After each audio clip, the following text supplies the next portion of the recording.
From the storyteller of the award-winning Jesus Storybook Bible, Sally Lloyd-Jones, the illustrations from accomplished children's illustrator Jago, and the voice of the award-winning actor David Suchet, the greatest love story of all time comes to life. Zonda Kids presents the Jesus Storybook Bible animated DVDs. Experience the emotion, the drama, the love, and the truth. Experience the Bible like never before, in a way you will never forget. 44 animated stories on 4 DVDs. For you and for your family, to discover that Jesus is at the center of God's great story of salvation.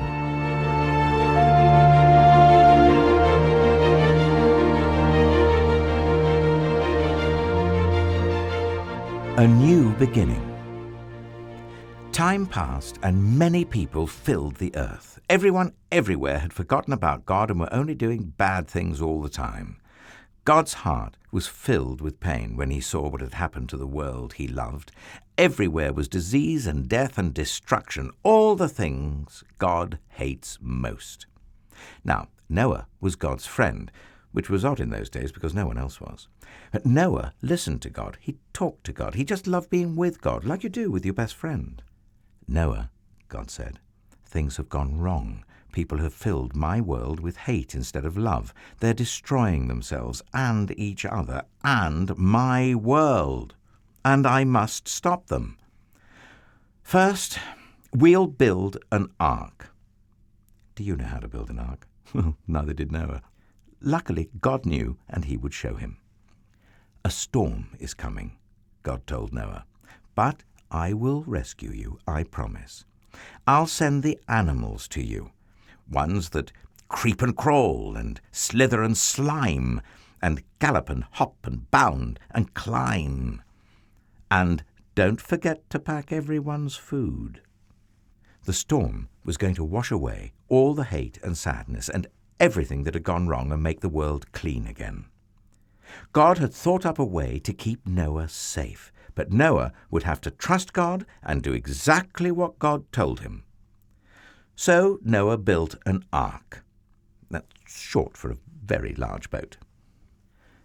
Noah's neighbors came out to watch and point and laugh because they didn't believe Noah about the boat or the storm or needing to be rescued. And Noah must have looked rather silly. His boat was in the desert.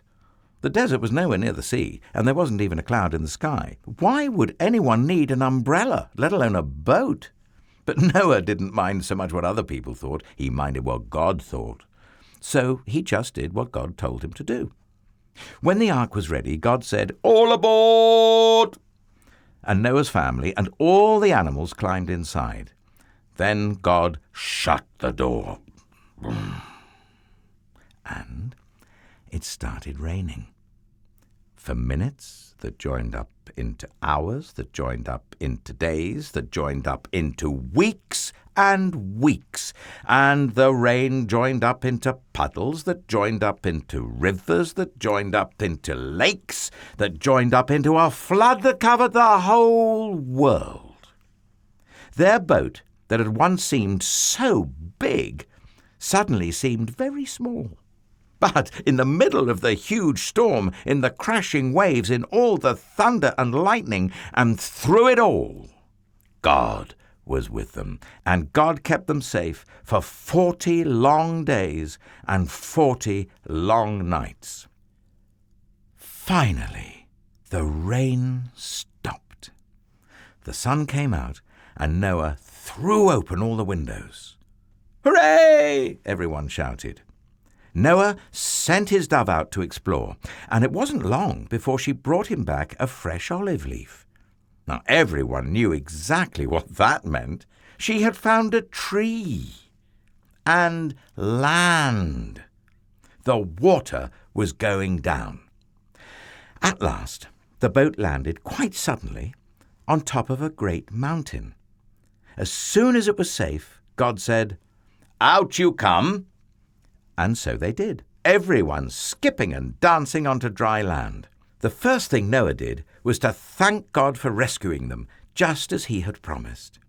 And the first thing God did was make another promise. I won't ever destroy the world again. And like a warrior who puts away his bow and arrow at the end of a great battle, God said, "See, I have hung up my bow in the clouds." And there, in the clouds, just where the storm meets the sun, was a beautiful bow made of light. A rainbow. It was a new beginning in God's world. It wasn't long before everything went wrong again. But God wasn't surprised. He knew this would happen. That's why, before the beginning of time, he had another plan. A better plan.